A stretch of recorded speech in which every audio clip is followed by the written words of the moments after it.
Magandang araw sa inyo mga kaibigan. Itong ating almusalita sa araw na ito. Ang ebanghelyo natin ngayon ay John 3:16 to 21. Sabi ng ebanghelyo, this is how judgment is made. Light has come into the world and people love darkness rather than light because their deeds were evil. For whoever does wrong hates the light and doesn't come to the light for fear that his deeds will be seen as evil.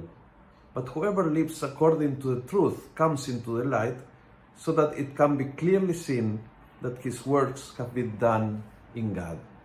I love this passage. Parang sinasabi dito na hindi ang Panginoon naghuhusga sa ating, kundi tayo mismo nagtatago sa liwanag dahil sa alam nating na mga ginagawa ay mali. And therefore, dahil nasa kadiliman, ayaw nating na mapahiwatig, ayaw nating na mabunyag ang ginagawa natin.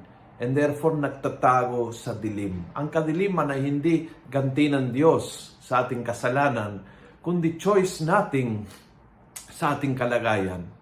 Pilit nating manatiling sa dilim dahil ayaw nating malaman, makilala, mabunyag ang ginagawa natin. And therefore, ang Diyos ay to the rescue all the time. Hindi siya naghuhusga. Siya ang nagmamahal. Siya ang tumutulong. Siya ang nagdala ng liwanag. Siya po ay nag-offer ng salvation. But kailangan, we have to make a move.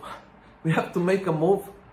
Yung tipong kailangan damdamin mo sa kaibuturan ng puso mo na sawan-sawa ka sa dilim and therefore gusto ko sa sitwasyon ng liwanag. At liliwanagan ka ng Diyos. Tutulungan ka ng Panginoon. But start to save. Open the windows para papasok ang Panginoon. Magdadala ang kanyang habag, ang kanyang tulong, ang kanyang liwanag. And stop condemning yourself. Stop judging yourself. Huminto ka sa paglagay ng iyong sarili sa dilim.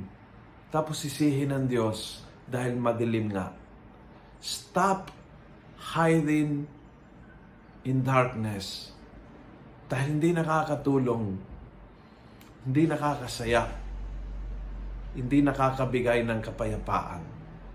Lapit na lang sa liwanag at mararamdaman mo na hindi hinuhusga ng Diyos ang ginagawa mo, kundi mararamdaman mo isang Diyos na nakangiti with open arms welcoming you, and yung love na yan ay magbibigay ng lakas upang unti-unti at dahan-dahan lalabas mula sa kuweba na ginagawa sa dilim patungo sa kaliwanagan ng Diyos.